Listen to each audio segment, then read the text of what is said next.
ఇందుగల భక్త జై జై పూర్ణానంద పుల్లయ్యారిలకు జై అచలానంద దుండ్లవాగు వెంకటాచలారిలకు జై శుక్లాం వరదరం విష్ణుం శశివర్ణం చతుర్భుజం వదనం ధ్యాయే సర్వ విఘ్నోపశాంతయే అగజానన పద్మార్కం గజానన మహర్నిశం అనేకదం తం భక్తానాం ఏకదంతముపాస్మహే బ్రహ్మానందం పరమసుఖదం కేవలం జ్ఞానమూర్తిం ద్వంద్వాతీతం గగన సదృశం తత్వమస్యాది లక్ష్యం ఏకం నిత్యం విమలమచలం సర్వదీ సాక్షిభూతం భావాతీతం త్రిగుణరహితం సద్గురుం తన్నమామి ఈశ్వరం పరమేష్ఠించ వశిష్టం జనకప్రభుం సుఖం సాందీపనం కృష్ణం చోద్దవం చ సదా భజే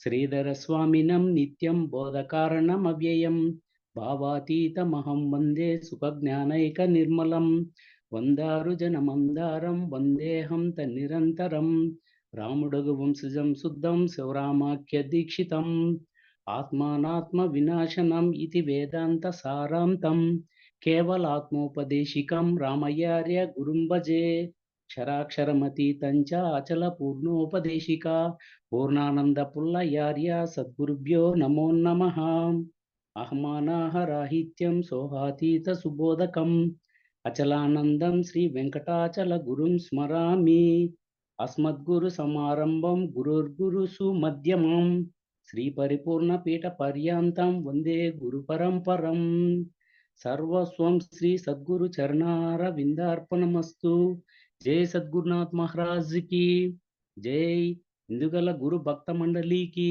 జై జై వేముల రామయ్య స్వాముల వారికి జై వెంకటాంబ సమేత పూర్ణానంద పుల్లయార్యుల స్వామి వారికి జై పద్మావతమ్మ సమేత అచలానంద దొండ్లవాగు వెంకటాచలార్య స్వాముల వారికి జై ఇందుగల గురు భక్త మండలికి జై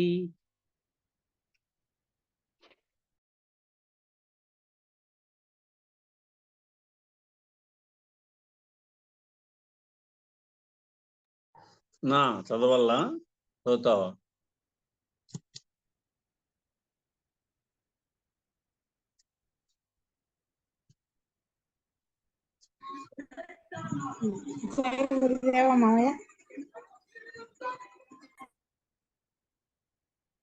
జ్ఞాన సప్తావరణాలు. జ్ఞాన సప్తావరణాలు అంటే ఇవి 7 ఆవరణాలు. ఏవి అవి అంటే 1 శుభేక్ష, 2 విచారణ, 3 తనుమానసి, 4 సత్వాపత్తి, 5 అసంశక్తి, 6 పదార్థ భావని, 7 తుర్యగా. ఈ 7 జ్ఞాన సప్తావరణాలు. దీన్ని విచారిద్దాం అంటున్నాడు. ఒకటేమో శుభేక్ష. శుభేక్ష అనగా హృదయ గ్రంథిపై పై పొరలైనటువంటి హృదయ గ్రంథికి ఉండేటువంటి పై పొరలు ఉన్నాయి కదా, నిన్న చదువుకున్నాం అవి. హృదయ గ్రంథిపై పొరలైనటువంటి రాగ ద్వేషములను తగ్గించుకొని అంతవరకు జరిగిన అనంత కోటి జన్మలలో తెలిసియో తెలియకనో చేసినటువంటి సుకృత ఫల విశేషముచే మానవ జన్మ కలిగి. ఇంతకుముందు ఆల్రెడీ అజ్ఞాన సప్తావరణాలు చదివినాం మనము. అవును, అవి గుర్తు పెట్టుకున్నారా అందరూ? అజ్ఞాన సప్తావరణాలు అప్పుడే 3 రోజుల క్రితం వచ్చినాయి. మనం మొదలు పెట్టిన రోజే మొట్టమొదట వచ్చినాయి ఇవి జ్ఞాన సప్తావరణలు. మళ్ళా మీరు గుర్తు చేసుకుంటే కూడా మళ్ళీ రికార్డింగ్ కూడా ఇప్పుడు దాంట్లో పెడతాం కాబట్టి అజ్ఞానము సప్తావరణలు ఏంటివి, జ్ఞాన సప్తావరణలు ఏంటివి అనేటివి మళ్ళా వీడియో పెట్టుకొని వినండి. యూట్యూబ్ లో పెడతాం కాబట్టి. మళ్ళా 10 ఏళ్ళ తర్వాత అయినాలన్నీ కూడా కృష్ణావరం అచలాశ్రమం అనే యూట్యూబ్ ఓపెన్ చేస్తే మీకు దాంట్లోనే ఉంటాయి ఎట్లే. అట్లా హృదయ గ్రంథి పై పొరలైనటువంటి రాగద్వేషాలంతా తగ్గించుకొని అంతవరకు జరిగినటువంటి అనంత కోటి జన్మలలో తెలిసియో తెలియకనో చేసినటువంటి సుకృత ఫల విశేషముచే మానవ జన్మ కలిగి తెలివితేటల బుట్టచే నేనెవరు, ఎందుకు ఇలా జన్మ పరంపరలో తగులుకొని అనేక భయభ్రాంతి దుఃఖములను అనుభవిస్తున్నాను, ఈ నరకయాత్రలు తప్పించుకుని మార్గమే లేదా, ఉంటే ఎవరు చూపగలరు అనే చింతన కలిగి, అదే తీవ్ర మోక్షేక్ష కావాల, ఆ చింతన కలగల. ఆ చింతన కలిగి పెద్దలను విచారించి వారి సూచన ప్రకారము సాధువులుగా ఉన్న వారిని సంప్రదించి సద్గురువును గుర్తించి ఈ దుఃఖము నుండి బయటపడాలను తలంపే శుభేచ్ఛ. ఈ దుఃఖం నుంచి ఎట్లయితే బయటపడాలా, ఎవరు మార్గదర్శకుడు, అట్టి మార్గదర్శకుడిని వెతికి ఆ సద్గురుని గుర్తించి ఆ దుఃఖం నుండి బయటపడాలా, ఆ బయటపడాలనేటువంటి తలంపు ఉండడమే శుభేచ్ఛ. అదే నీకు శుభేచ్ఛ. ఈ శుభేచ్ఛ అనేటువంటి పదము మనకు తెల్లవారుజామున జరిగేది నిన్ననో మననో వచ్చింది. ఏది చేస్తే శుభేచ్ఛో ఆ శుభేచ్ఛ విషయం తెలియబడింది. ఇట్లా విచారణ రెండవ విచారణ ఎట్లా అంటే, పై విధమైనటువంటి తలంపు జనించి వెంటనే తన కందుబాటులోనున్నటువంటి సద్గురువును ఆశ్రయించి వారికి చతుర్విధ శుశ్రూషలు గావించి వారి కరుణకు పాత్రుడై ఆధ్యాత్మిక విషయములను జన్మరహిత మార్గ పరిజ్ఞానంబును తెలుసుకొని విమర్శించుకున్నటయే విచారణ. ఇది దగ్గర ఉన్నటువంటి ఆ సద్గురుమూర్తిని కలిసి వారికి చతుర్విధ శుశ్రూషలు చేసి, అవేవి అంగ శుశ్రూష, స్థాన శుశ్రూష, భావ శుశ్రూష, ఆత్మ శుశ్రూష అని 4 శుశ్రూషలు చేసి వారి కరుణకు పాత్రుడై, అరలేని శిష్యుడైతేనే ఆ కరుణకు పాత్రుడైతాడు, అరబెట్టుకుంటే కాలేడు. కాబట్టి ఆధ్యాత్మిక విషయములను జన్మరహిత మార్గ పరిజ్ఞానంబును తెలుసుకొని విమర్శించుకొనుటయే విచారణ. ఇక మూడవదైన తనుమానసి.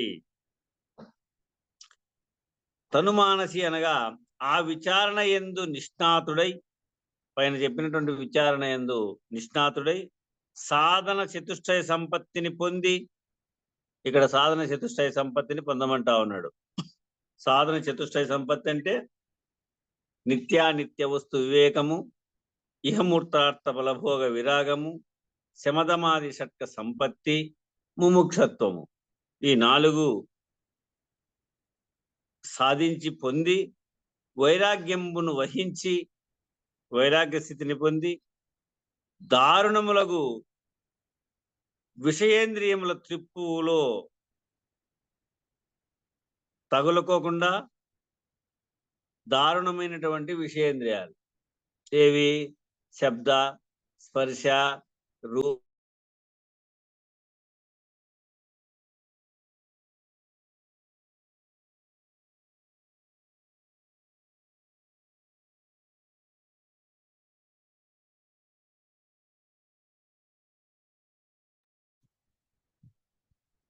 ఎవరైనా ఫోన్ చేస్తారేమో, మ్యూట్ అయ్యంటే ఎవరో ఫోన్ చేసింటారు.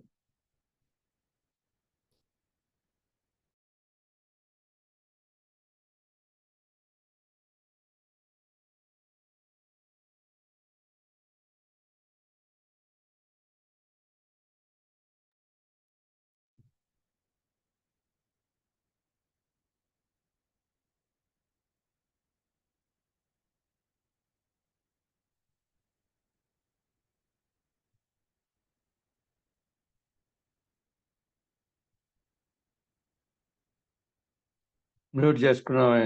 అన్మ్యూట్ చేసుకోప్పా. ఫోన్ నేను వచ్చిందో ఏమో. అదే ఏమో నిలిచిపోయింది, ఎవరు మాట్లాడలా. అదే ఫోన్ వచ్చింటుంది వెంకటదాస్కు, మ్యూట్ అయిపోయింటుంది. అది మీరన్నా వేరే ఫోన్ వచ్చింది, దాంట్లో ఉన్నాడు, మీరన్నా తీసుకో. సరే చెప్పప్ప. ఇట్లా తనుమానసి ఆ విచారణ యందు నిష్ణాతుడై సాధన చతుష్టయ సంపత్తిని పొంది వైరాగ్యంబు వహించి దారుణములగు విషేంద్రియాలను శబ్దభ్రమ, స్పర్శభ్రమ, రూపభ్రమ, రసభ్రమ, గంధభ్రమకు మీరు ట్రిప్పులో దాని యొక్క ట్రిప్పులో తగలకోకుండా మనసుని నిగ్రహించుటయే తనుమానసి. ఆ మనసును నిగ్రహించుటయే తనుమానసి. శబ్ద స్పర్శ రూపము రసగంధములకు లోను కాకుండా ఉండడమే మూడవదైనటువంటి తనుమానసి. తరువాత నాలుగవది సత్వాపత్తి.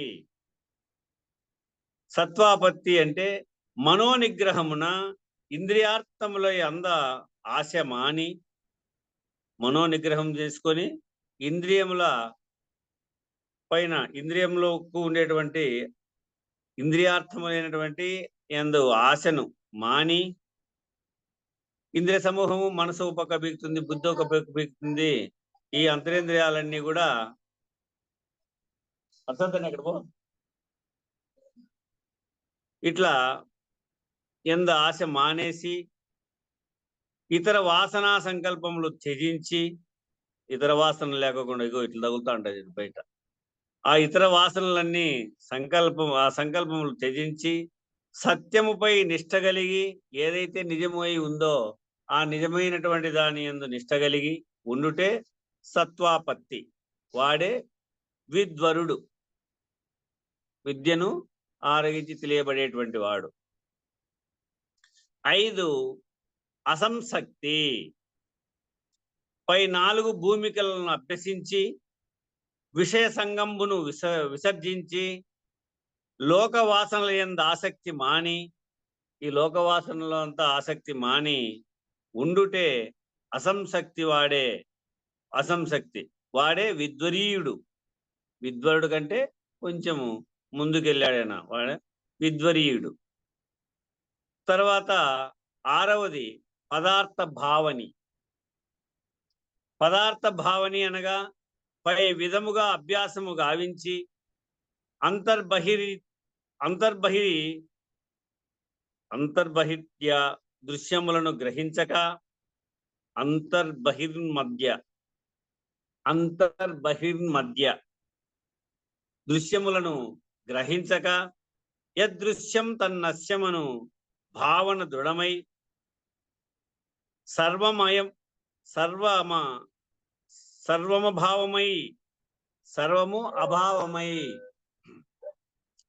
సర్వము అభావమై పోవా బట్ట బయలును భావించుటయే పదార్థ భావని. నువ్వు సర్వము అభావమై భావన బాగా దృఢమై యదృశ్యం తన్నస్యం, ఏది తెలియబడతా ఉందో అదంతా లేనిదే, అబద్ధమే అని గ్రహించి బట్ట బయలును భావించుటయే పదార్థ భావనని, నీకు ఆ పదార్థాన్ని గ్రహించినటువంటి వాడవే నావంటే వాడే విద్వరేణ్యుడు. విద్వరుడు, విద్వరీయుడు, ఇక్కడ విద్వరేణ్యుడు. ఇక తర్వాత 7వ భూమిక తుర్యగా. తుర్యగా అనగా మాయాశబలిత బ్రహ్మగా అనుభూతి పొందుట వాడే విద్వరిష్ఠుడు. ఇక్కడ విద్వరిష్ఠుడు ఎట్లా? మాయాశబలిత బ్రహ్మగా అనుభూతి పొందుట వాడే విద్వరిష్ఠుడు. ఎట్లా అంటే తుర్యాతీతము బట్ట బయలును భావించుట దృఢమై ఈ ఉత్త బట్ట బయలు కూడా ఏమీ ఖాళీ లేదని, ములుగృచ్చను కూడా సందులేక పరబ్రహ్మము నిండి ఉన్నదని, తానే అచల పరిపూర్ణ పరబ్రహ్మముగా యోగానుభూతి పొందుట వీడే రహితుడు. ఇప్పుడు యాస్థితికి చేరినాడు. విద్వరుడే విద్వరీయుడు. విద్వరీయుడు అయిన తర్వాత 6వ భూమికలో ఏం పొందుతున్నాడు? విద్వరేణ్యుడు. మళ్ళా తర్వాత 7వ భూమికలో ఏం పొందాడు? విద్వరిష్ఠుడు. వీనే రహితుడైనాడు. విద్వరిష్ఠ స్థితిలో నుంచి రహితుడైనాడు. రహితుడైనటువంటి స్థితి ఎట్లా ఉంది అంటే తుర్యాతీతము బట్ట బయలును భావించుట, తుర్యాతీతం తర్వాత బట్ట బయలును భావించుట దృఢమై ఈ ఉత్త బట్ట బయలు కూడా ఏమీ ఖాళీ లేదని, మూలగృత్యును కూడా సందు లేక పరబ్రహ్మము నిండి ఉన్నదని తానే అచల పరిపూర్ణ పరబ్రహ్మముగా యోగానుభూతి పొందుట వీడే రహితుడు. ఈ విధముగా జ్ఞాన సప్తావరణను సాధించి తుర్యాతీతమున మూలము లేని దేహాత్మ దృశ్య ప్రపంచములను నేనని తలంచక విసర్జించుటే నిర్యాణము. ఏది ఈ విధముగా ఈ 7 జ్ఞాన సప్తావరణను సాధించుకొని ఈ జ్ఞాన సప్తావరణలు ఒక్కొక్క మెట్టుకు నీ అనుభవంలోకి చేసుకొని ఈ విధముగా సప్తావరణలు సాధించి తుర్యాతీతమున మూలము లేని దేహాత్మ దృశ్య ప్రపంచములను నేనని తలంచకోకుండా విసర్జించుటే ఇదే నిర్యాణం. కాబట్టి ఈ విచారణ తెలుపక గురువు కాడు. ఈ విచారణ తెలుపక గురువు కాడు. ఇది జ్ఞాన భూమికలు అజ్ఞాన భూమికలు, భూమిక విచారణే ఈ వీళ్ళ దగ్గర ఎక్కువ. ఎక్కడ అంటే మెహర్ బాబా వాళ్ళ దగ్గర. వాళ్ళకు బోధ ఏముంది వాళ్ళ దగ్గర బోధ అంటే జ్ఞాన భూమికలు అజ్ఞాన భూమికలు విచారించడమే ఆ బోధరీత్యా. వాళ్ళు ఏ గ్రంథాలు తీసుకునే ఈ భూమికలే ఉంటాయి. ఈ విచారణ తెలుపక గురువు కాడు కాలేడని పెద్దల యొక్క వాక్కు. అలాగే భ్రాంతి సంకల్ప వికల్పముల రహితమును కోరు శిష్యుడు భ్రాంతి సంకల్ప వికల్పముల రహితమును కోరు శిష్యుడు సర్వకాల సర్వావస్థల యందును గురుపాదద్వయమును ఏమరక పూజించి ధ్యానించవలేను. ఆ గురుపాదద్వయాన్ని ఏమారుకోకుండా ధ్యానించవలేను. ఎట్లా అంటే ప్రతి శిష్యుడు గురుపాదుకలను తయారు చేసుకొని గురుపాదుకల నుంచి గురుపాదుకలు తీసుకొని పోయి ప్రతిష్ట చేసుకొని పూజ చేసుకోవాల. అది ధర్మం. గురువులైన శిష్యులైన వారి గురువుల యొక్క పాదుకలు తీసుకొని ఆ పాదుక ప్రతిష్ట చేసుకోవాల, గురువు పాదుకలను. అది ధర్మం. ఎందుకంటే శ్రీరామచంద్రుని యొక్క పాదుకలు కూడా తీసుకొని ప్రతిష్ట చేసుకొని పూజ చేసుకున్నటువంటి ఆ కాలంలోనే ఉంది. అంటే పరంపరలో కూడా పెద్దలు ప్రతి ఆశ్రమానికి పోయినా, ప్రతి ఇంట్లో పోయినా, ఆ కోస్తా ఏరియాలో ప్రతి ఇంట్లోనూ గురుపాదుకలు కనపడతాయి. అది ధర్మం. శిష్యులకు గురుపాదుకలు తీసుకొని ఆ గురుపాదుకలు పూజ గదిలో పెట్టుకొని పూజించడము అది ధర్మం. ఇట్లా ఎప్పుడు కూడా సర్వావస్థల యందును గురుపాదద్వయము నేమారక పూజించి ధ్యానించవలేను. అనగా సద్గురుని 2 పాదములే జగద్గురుని 2 మంత్రములుగాను. చూడండి, ఆ సద్గురుని యొక్క 2 పాదాలే ఆ జగద్గురుని యొక్క 2 మంత్రములుగాను, ఆ సద్గురువే పరిపూర్ణ పరబ్రహ్మముగాను మదినించి ఆ మంత్రములలోని తాత్పర్యములను నిద్రవచ్చు వరకు తాను చచ్చు వరకు ఏమారక జపించవలేను. ఇలా శిష్య ధర్మములను తప్పక పాటించువాడు తన ధర్మముని తాను పాటించాల.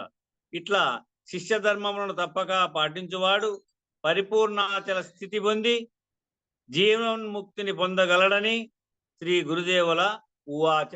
గురుదేవుల యొక్క పలుకు, గురుదేవులు ఇచ్చేటటువంటి సలహా అది.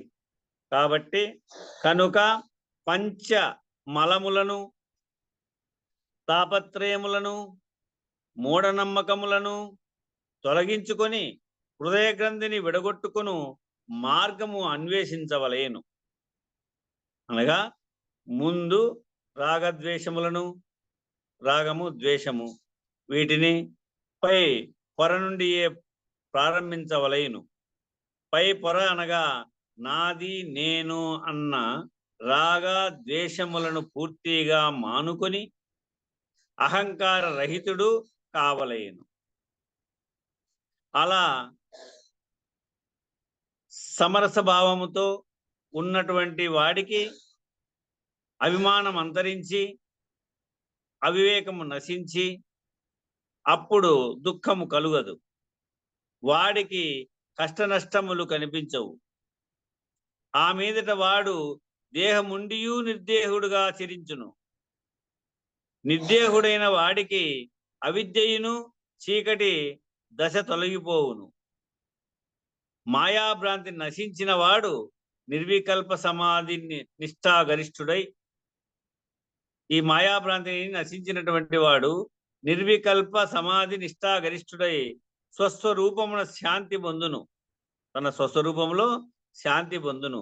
దానినే నిర్యాణమనియు మోక్షమనియు పేర్కొందురు. అయితే అచలులు మోక్షము మృష అన్నారు. మన పెద్దలు ఏమన్నారు? మోక్షాన్ని మృష అన్నారు. ఎందుకన్నారు? ఆ వివరణ గురుముఖత తెలుసుకొనవలయునే గాని చెప్పుటకు రచించుటకు వీలు లేదు. చెప్పరాదు, అదే గురు రహస్యము.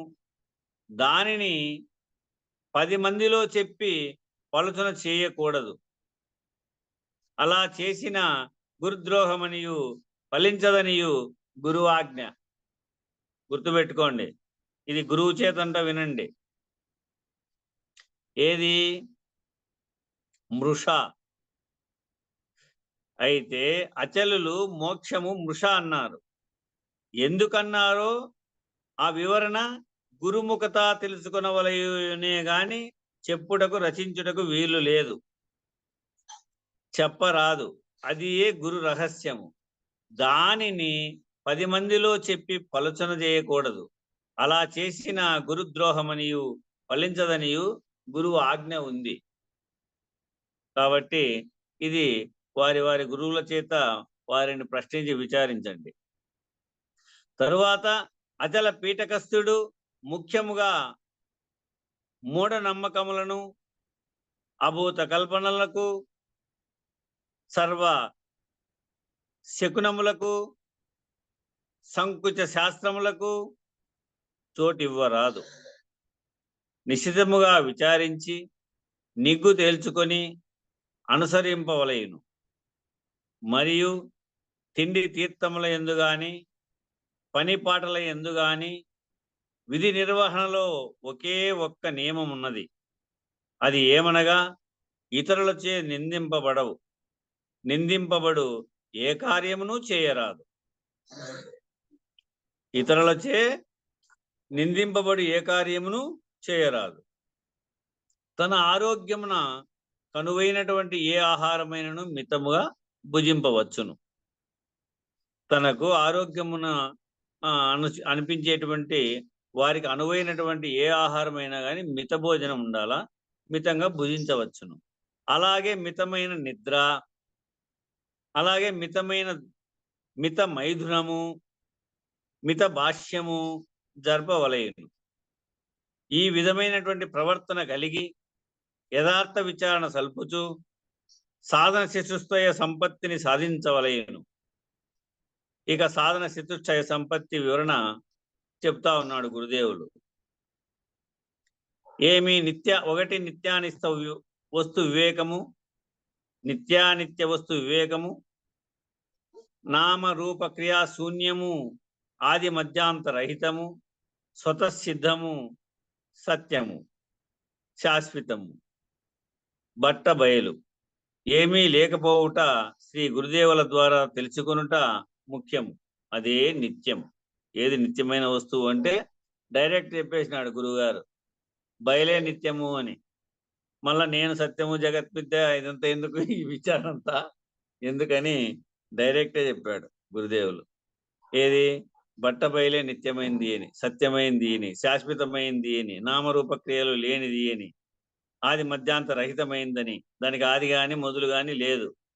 ఏమీ లేకపోవటను శ్రీ గురుదేవుల ద్వారా తెలుసుకొనుట ముఖ్యమైనటువంటిది. అదే నిత్యం. తర్వాత ధన కనక వస్తు వాహనములు గృహారామక్షేత్రములు, భూ గృహ రామక్షేత్రములు, భార్య పుత్ర బంధుమిత్రులు, తల్లి తండ్రి తోబుట్టువులు, గొప్ప పదవులు, కీర్తి ప్రతిష్టలు కలలోని సంపదలుగా భావించాలి. ఇవన్నీ కలలోని సంపదలుగా భావించి వాటిపై మమకారములను, వాటి వలన కలుగు సుఖదుఖ సంతోషములను క్షణభంగురములుగా భావించుటే అనిత్య వస్తు వివేకము. ఇవన్నీ కూడా అనిత్యములు, ఇవన్నీ కూడా అశాశ్వతము. నీకు శాశ్వతమైనటువంటి వస్తువును డైరెక్ట్ చెప్పేశాడు గురువుగారు. ఏది? బట్ట బయలు.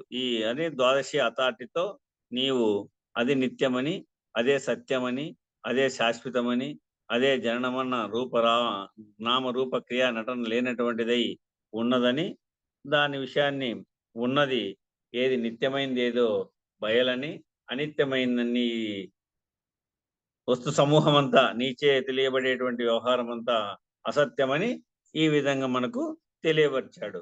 రెండవది ఇహమూత్ర ఫలభోగ విరాగము. ఈ లోకమున గాని పైలోకముల యందు గాని తాను చేసిన పుణ్య ఫలము వలన కలుగు సర్వానందములు తాత్కాలిక అల్పానందములుగా భావించి, అవన్నీ కూడా ఇంత పదవులు వచ్చినా కూడా అవి ఆ ఆనందాలు కానీ అవన్నీ కూడా తాత్కాలికంగా అల్పానందములే అని భావించి మల మూత్ర వమనముల త్యజించినట్లు, మలము గాని మూత్రం గాని ఈ వమనములు గాని మనం కిందికి మూసేసిన తర్వాత ఎట్లయితే ముట్టుకోమో అవన్నీ త్యజించినట్లు వాటి యందు విముఖుడై ఉండవలెను. ఈ ఆనందాలన్నీ శాశ్వతము కాదు, తాత్కాలికమని భావించి ఈ మలమూత్ర వమనముల యొక్క త్యజించినట్లు వాటి యందు విముఖుడై ఉండవలెను. ఇక మూడవది శమధమాది షట్క సంపత్తి. ఇక్కడుంది విచారణ బాగా. శమధమాది షట్క సంపత్తి అంటే శమము, దమము, తితీక్ష, ఉపరతి, శ్రద్ధ, సమాధానమని ఇవి 6. ఈ 6లో శమము అనగా అంతరేంద్రియ నిగ్రహము. అంతరేంద్రియాలు ఏంటివి? మనస్సు, బుద్ధి, చిత్తము, అహంకారము. అంతరేంద్రియాలు ఇవి. మనస్సు నిగ్రహ నీ ఆధీనంలో ఉండాల. ఇది చైతన్య స్వరూపుడు, నీవే ఉత్తమ పురుషుడై ఉన్నావు కాబట్టి ఆ చైతన్య స్వరూపుని ఆధీనంలో ఉండాల. నీ ఆధీనంలో మనస్సు ఉండాల. మనస్సు పోయినట్లల్లా నువ్వు పోతే మనస్సు ఏమిటికో పిగుతాంది, పీకితే దాన్ని పోయినట్లల్లా నువ్వు పోతే కుదరదు. బుద్ధి పుట్టినట్లల్లా పోతే కుదరదు. చింతన నువ్వు ఏ దాని మీద దాని మీద చింతన చేస్తే ఏది ఉపయోగపడుతుందో, ఏది గురువు చెప్పాడు దాని మీద చింతన చేస్తే ఉపయోగపడుతుంది. నీకు కాని దానిపైన చింతన ఎందుకు? జరగవలసింది జరగమానదనే నిర్ణయం వస్తుంది, నువ్వు చేస్తూ పోతా ఉండాలా. ఊరికనే ఉంటే కుదరదు, కానీ చేస్తూ పోతా ఉంటే జరగవలసింది జరుగుతుంది. దాని మీద చింతన ఎందుకు? ఎట్లా? అహంకారము. ఆ అహంకారం కూడా మాయావికారమైనటువంటి చేష్టలు ఏవి కూడా చేయకూడదు. ఇవన్నీ నీ ఆధీనంలో పెట్టుకోమని. శమము అంటే అంతరేంద్రియ నిగ్రహము. అంతరేంద్రియాలంటే మనస్సు, బుద్ధి, చిత్తము, అహంకారము. ఇవి నీ ఆధీనంలో పెట్టుకోవాలా. నువ్వంటే ఎవరు? చైతన్య స్వరూపునివి. నీ యొక్క చైతన్య స్వరూపమైనటువంటి ఆత్మ స్థితి నీ ఆధీనంలో ఉండాలి. అవి పోయినట్లలో నువ్వు పోకోకుండా. ఇక దమము అంటే బాహ్యేంద్రియ నిగ్రహము. ఇవి బాహ్యేంద్రియాలంటే జ్ఞానేంద్రియాలు. జ్ఞానేంద్రియాలు ఏవి? చెవిలో పనిచేసేటువంటి శబ్దము నీ ఆధీనంలో ఉండాలి. తర్వాత చర్మము స్పర్శను ఆస్వాదిస్తుంది. ఇప్పుడు ఏనుగు కదా స్పర్శను ఆస్వాదించినట్టు ఈ చర్మం కూడా స్పర్శను ఆస్వాదిస్తుంది. ఈ చర్మం కూడా నీ ఆధీనంలో ఉండాలి. తర్వాత చక్షువు. చక్షువు ఏది చూడాలో, ఏది అవసరమో అదే చూడు. స్ట్రైట్ దారి. నువ్వు దారి తప్పినావనుకో చిటికలు పడుతుంది, కంపలు పడతాయి దావ తప్పితే. అట్లా నీవు వీటితో కూడా, చక్షువుతో కూడా నీ మనస్సు నీ యొక్క చైతన్య ఆధీనంలోనే ఉండాలి. అది ఆధీనంలో లేకుండా ఎట్లంటే ఎట్లా చూసుకుంటూ పోతే తప్పిదమవుతుంది ఆ ఇంద్రియం కూడా. చక్షువు అయిన తర్వాత జిహ్వ. ఇదైతే కరెక్ట్ ఆధీనంలో పెట్టుకుంటాం. నాలుక. నాలుక ఆధీనంలో పెట్టుకోకపోతే, పొరబడితే, మాట మారితే అవే నాలుకను పండ్లు అనుకుంటాయంట. లక్షణంగా నీకేమి ఇబ్బంది లేదు, మీకేం ఇబ్బంది లేదు, మీరు నమిలి నాకు అందిస్తా అంటారు, నేనే టేస్ట్ చూసేది అని నాలుగు అనుకుంటా ఉంటుంది. నాలుగు అనుకుంటా అంటే నువ్వు నాలుగు మాత్రం ఒక మాట పొరపాటుగిన మాట్లాడినావంటే మావన్నీ రాలగొడతారు అని, పనులన్నీ అని. అట్లా ఒక చోట ఏడో విన్నా నేను. అంటే నాలిక పొరపడితే పనులన్నీ రాలగొట్టేస్తారు అన్నట్లు నాలిక కూడా నీ ఆధీనంలో పెట్టుకోవాలి. తర్వాత ఏముంది? గంధం, వాసన. వాటిని కూడా నీ ఆధీనంలో పెట్టుకోవాల. ఇక దాంట్లో బాహ్యేంద్రియాల్లో ఇంకా 5 ఉన్నాయి. వాక్కు, పాణి, పాదము, గుహ్యము, గుదము. అవి కూడా నీ ఆధీనంలో ఉండాల. వాక్కు మితవాక్కై ఉండాల. పాణి అంటే చేతులు. ఏదైతే శుద్ధమైనటువంటిది, శుభ్రమైనటువంటిది ఏదైతే ఉందో, దానికి ఉపయోగపడేది ఏదైతే ఉందో అది చేయాలి చేతులతో. అంతే పాదాలతో, అంతే గుహ్యముతో, అంతే గుదముతో. ఈ విధంగా ఈ బాహ్యేంద్రియాలని నీ ఆధీనంలో ఉండడమే దమము. అదే బాహ్యేంద్రియ నిగ్రహము అంటారు. అట్ట నిగ్రహం ఉండాల. తితీక్ష, సర్వవేళల సర్వ విషయముల యందును మహా ఓర్పు కలిగి ఉండడమే తితీక్ష. ఏ విషయాల్లో అయినా కూడా ఓర్పు ఉంటే నేర్పు వస్తుంది. ఓర్పు లేకపోతే నేర్పు రాదు. అందుకు ఓర్పు కలిగి ఉండడమే తితీక్ష అనేటువంటి స్థితిని నువ్వు పొందడం. ఉపరతి. ఉప అంటే ప్రాపంచిక ఆరాటముల పైన నడవక, ఈ ప్రాపంచిక ఆరాట పోరాటాల పైన నడవకోకుండా పారమార్థికమునకు మార్చుకొని తిరుగుట. ఉపరతి అంటే ఏమి? ఉప అంటే పారమార్థికానికి దగ్గర అవుట. ఉప అంటే దగ్గర. పారమార్థికానికి నీవు దగ్గర కావాల. అది ఈ జన్మకు సార్థకత. ఇక శ్రద్ధ. శ్రద్ధ ఎట్లా ఉండాలంటే గురు కార్యములపైన, గురుబోధలపైన శ్రవణ, మనన, నిధిధ్యాసలు కలిగి ప్రవర్తించుట. ఏదైనా గురు కార్యములు కానీ వాటిపైన శ్రద్ధ ఉండాల. గురు బోధలు చేసేటప్పుడు వాటిపైన మనసు ఉంచి ఏకాగ్రతగా వినగలగాల, అందుకోగలగాల. అదే శ్రవణం చేయాల. దాన్నే మళ్ళీ మననం చేయాల. దాన్నే నీ దగ్గర స్టాక్ నిధి పెట్టుకోవాల. దాన్నే తిరిగి అప్పుడప్పుడు ధ్యాస చేసుకుంటూ గుర్తించాల ఇవన్నది. ఇట్లా తర్వాత 6వది సమాధానం. సమాధానపరుడు కావాల. సమాధానపరుడు కాకపోతే కుదరదు. అంటే శృతి, యుక్తి, అనుభవం రీత్యా నీ అనుభవంలోకి విన్నది తీర్చిదిద్దుకున్నావు అనుకో, అప్పుడు సమాధాన పడతావు. నువ్వు అది విన్నదిగిన వినుకోకుండా కాలం వృధా చేసుకొని క్రమేపీ ఉన్నల్లా. ఆడింత వింటే కుదరదు. గురుముఖత షోడశోపాచారంగా ఎట్లయితే మనం పూజ గావిస్తామో ఆ విధంగానే క్రమేపీ వింటే ఎప్పుడు ప్రాథమిక దశలో సాంఖ్య విచారణ అంతా వినాల. కొంచెం ముందరికి పోతే తారక విచారణ వినాల. కొంత ముందరికి పోతే మహావాక్య విచారణ వినాల. కొంత ముందరికి పోతే అమనస్క స్థితిని పొందాల. కొంత ముందరికి పోతే చదువు స్వామి చెప్పాడు కదా, గురుగారు రహస్యం అనేది ఉంది, మృష అనేటువంటి విషయాన్ని కొంచెం ముందరికి పోతే చెప్పుకోవాలి. అంతా మనమే ఉన్నాం కాబట్టి దీంట్లో మృష అనేటువంటి విచారణ కూడా ఏమి అంటే నీవు లేవు, నీవు పుట్టనే లేదు. నీవు పుట్టనే లేదనే వాక్యం బయట నగరంలో వినపడేదంతే చెప్పినావు అనుకో, వీళ్ళెవరు తిక్కోళ్ళు అనుకుంటారు మనల్ని. కదా. ఇప్పుడేమి అంత గురుబిడ్లై ఉన్నప్పుడు మృష అంటే లేనిది, ఏది లేదు, నీవే లేవు. మరి ఇదంతా ఏమి? కల్లో దోచిన శరీరము. ఆడే చెప్పారు, తర్వాత ఆయనే చెప్పినాడు, కల్లో దోచిన శరీరం ఇదంతా, ఈ వ్యవహారం అంతా. కానీ నీవు మృష, నీవు లేవు, పుట్టనే లేదు అనే నిర్ణయం కావాలి. ఇక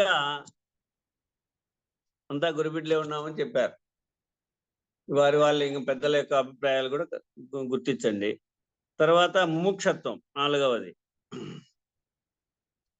ఇట్లా వేదాంత గ్రంథములలో నిర్ణయించినది తన భావనకు నిజమని అనిపించింది, ఒకే అర్థమని తెలిసినప్పుడు తృప్తి కలిగించున్నది సమాధానం అన్నమాట.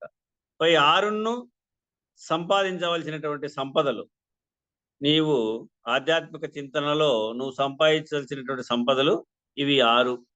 తర్వాత ముముక్షత్వం 4. పై 3 సంపదలనబడు విషయములు ఆరి తేరిన తర్వాతనే, పైన 3 ఏమున్నాయి? నిత్యానిత్య వస్తు వివేకము, ఇహమూత్రార్థ బలభోగ విరాగము, దమాది షట్క సంపత్తి. ఆ 3 కూడా నీవు ఆరితేరిన తర్వాతనే వాడు మోక్షమును ఆపేక్షింపవచ్చును. అప్పుడు మోక్షాన్ని ఆపేక్షించేదానికి అప్పుడే వాడు మోక్షమునకు అర్హుడు, మోక్షాన్ని పొందేదానికి అర్హుడు. ఎట్లా అంటే దీనికి ఇంకొక విషయం చెప్పారు.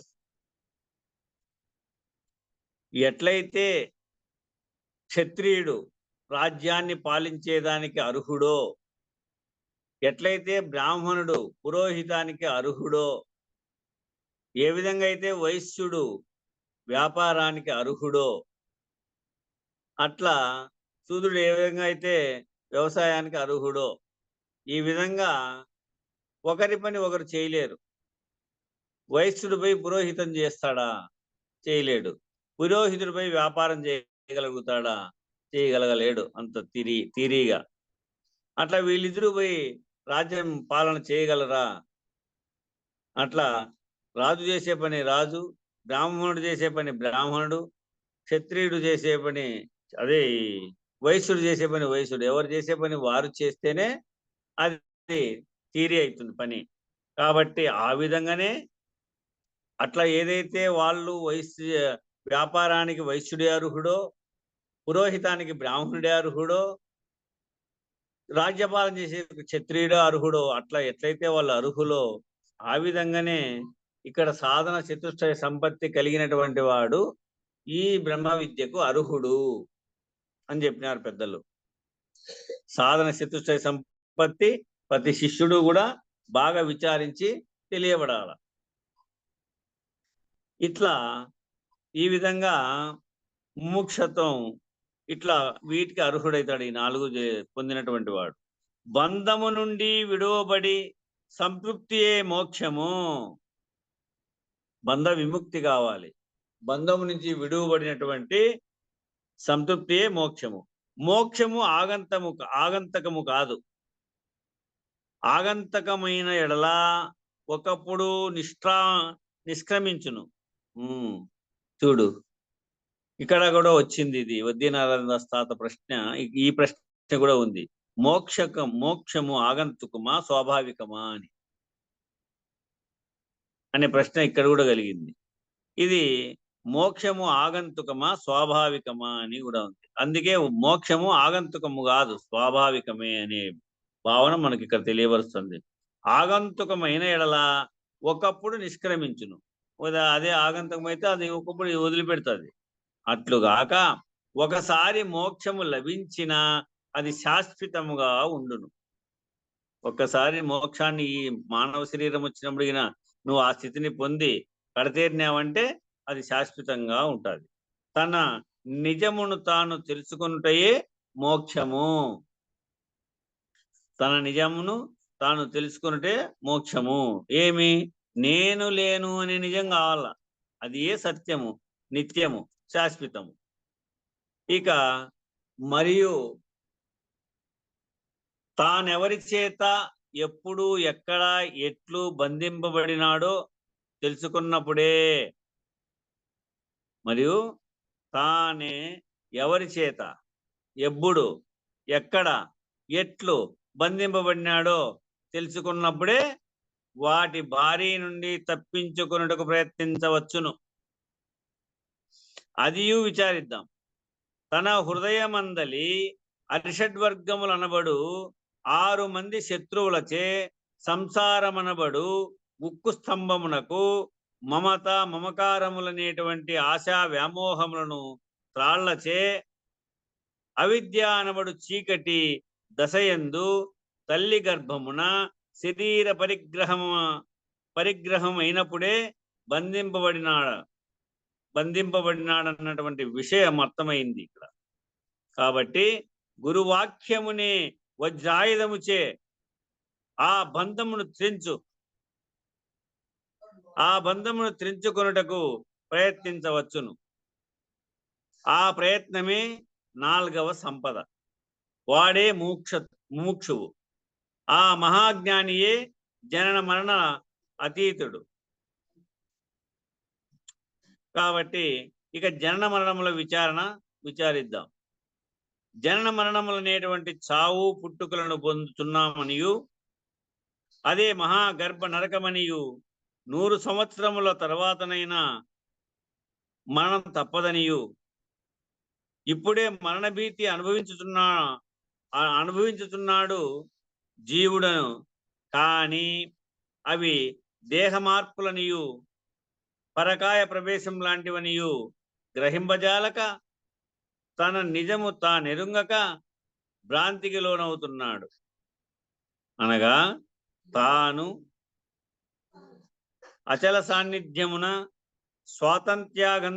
ఆగంతకమైన అవ్యక్తమనగా శుద్ధ చైతన్య శక్తినని గ్రహింపజాలక మొదటి నుండి నారాయణుల రూపమున తానుండ తెలియక, ఆ నరుడే నారాయణ రూపంగా ఉన్నాడు అనేటువంటి భావన తెలియక తానే చచ్చి పుడుతున్నానను మాయాభ్రాంతికి లోనవుతున్నాడు. తానే చచ్చి పుడుతున్నాను అనేటువంటి మాయాభ్రాంతికి లోనవుతా ఉన్నాడు. కనుక తన స్వస్వరూపము నెరింగిన నిజముగా తనకు చావు లేదని, తన యొక్క స్వస్వరూపం ఎరిగితే నిజముగా తనకు చావు లేదని, మార్పుల వలయమేనని గ్రహింపగలడు మానవుడు. ఇదంతా మార్పు వలయమే, మార్పు చెందుతా ఉంది. పరకాయ ప్రవేశం చేసినట్టు, దీంట్లో నుంచి దాంట్లోకి పోయి మాట్లాడినట్టు, అట్లా దీంట్లో నుంచి దాంట్లోకి పోయి పుట్టినట్టు ఇట్లా ఉంది ఇది. అందుకొక ఉదాహరణ గలదు. దానికి ఉదాహరణ చెప్తున్నాడు. ఏమనగా, శ్రీకృష్ణుడు అర్జునునితో పూర్వము నేను సూర్యునకు బోధించాననగా, ఏమనన్నాడు? శ్రీకృష్ణ పరమాత్ముడు అర్జునునితో పూర్వము నేను సూర్యునకు బోధించాననగా, అందుకు అర్జునుడు నవ్వి, బావా, మొన్న దేవికి జన్మించిన నీవు సృష్టి ఆది నుండి ఉన్నటువంటి సూర్యునికి బోధించానట విన్నా చాలా విడ్డూరంగా ఉంది. ఇది వినేదానికి చాలా విడ్డూరంగా ఉండదా అని ప్రశ్నించగా, అర్జునుడు ఆ విధంగా ప్రశ్నించాడు. అందుకు శ్రీకృష్ణుడు మందస్మిత వదనార విందుడై, శ్రీకృష్ణుడు ఎట్లయినాడు? మందస్మిత వదనార విందుడై, అర్జున బాగా ఆలోచన చేసి శీఘ్రముగా కృష్ణ భగవానుడు, అర్జున, అదే నీకు నాకు గల వ్యత్యాసము. గ్రహించినోనికి తెలియబడని వానికి ఉన్నటువంటి, తెలియబడినటువంటి వారికి ఉన్నటువంటి వ్యత్యాసం అదే నీకు నాకు గల వ్యత్యాసము. ఎట్లాంటివేని చెప్పేదని ఆలకించుము. నేను చెప్తా వినప్ప.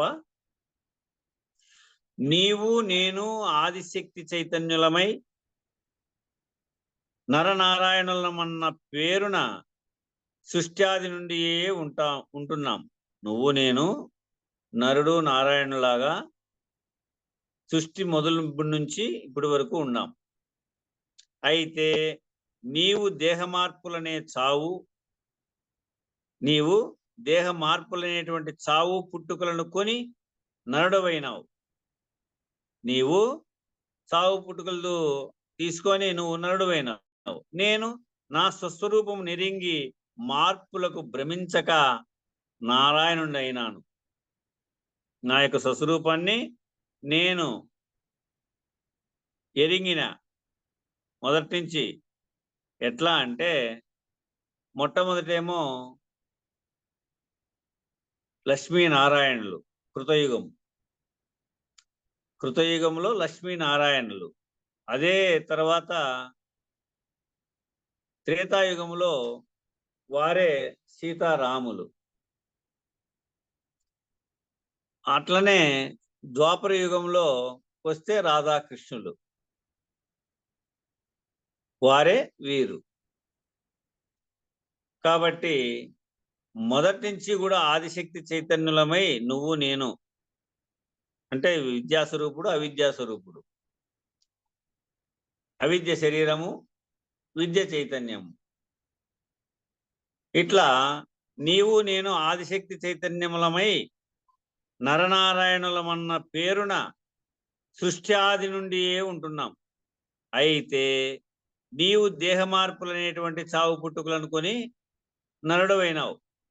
నేను నా స్వస్వరూపము నెరింగి, మొట్టమొదటి నుంచి కూడా నా స్వస్వరూపం ఎరిగినటువంటి వాళ్ళు ఎవరు? లక్ష్మీనారాయణులు, సీతారాములు, రాధాకృష్ణులు. ఇట్లా స్వస్వరూపము నెరింగి మార్పులకు భ్రమించక నారాయణుడనైనాను. కానీ పరిపూర్ణమున్నదంటే అందులో కలిగిన బీజ జాగ్రముగా పరిపూర్ణములో మొట్టమొదట చెప్పినాడు ఇదే బుక్లోనే. మొదట ఏవి? అవిద్య భూమికలు, అజ్ఞాన భూమికలు చెప్పినప్పుడు, అజ్ఞాన భూమికల్లో చెప్పినప్పుడు పరిపూర్ణం ఉన్నదంటే అందులో కలిగినటువంటి బీజ జాగ్రముగా మనము కూడా ఉండనే ఉంటున్నామన్నాడు. అందువల్ల సంకల్పజనిత దేహ మార్పులమయమే గాని, ఇది సంకల్పజనిత దేహ మార్పులమయమే గాని యథార్థము కాదు. నిజమైనటువంటి మరణమన్నా మళ్ళీ పుట్టరాదు. నిజమైనటువంటి మరణం ఎట్లా అంటే మళ్ళీ పుట్టరాదు. కాబట్టి అప్పుడైనను శుద్ధ చైతన్య శక్తి ఉండునే గాని సంకల్పములు ఉండవు. అదే జన్మరహితము. అలా సంకల్పరహితము కావలయునన్న పరిపూర్ణ గురుడే శరణ్యం. అలా సంకల్పరహితం కావాలంటే పరిపూర్ణ గురుడే శరణ్యం.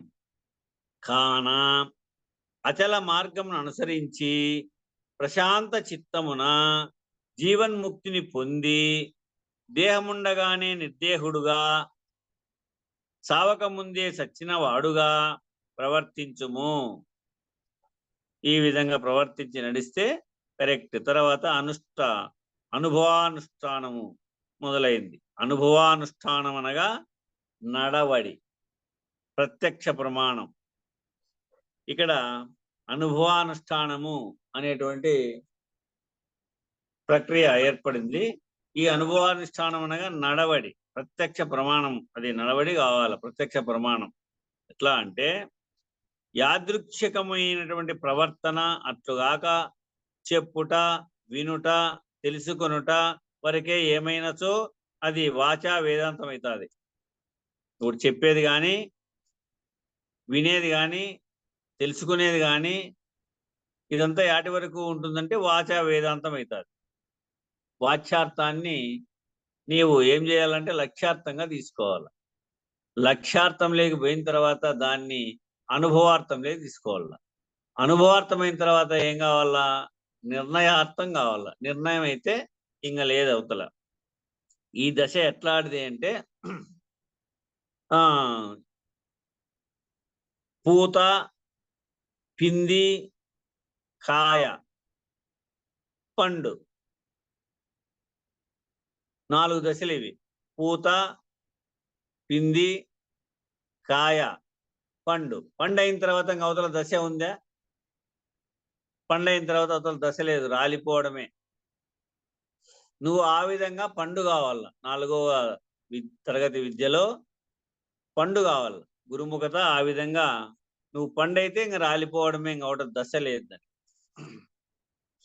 అట్లా యాదృచ్ఛికమైనటువంటి ప్రవర్తన అట్లుగాక చెప్పుట, వినుట, తెలుసుకునుట వరకే అయినచో అది వాచా వేదాంతమగును. కానీ ఆచరించుటయే ప్రాముఖ్యం.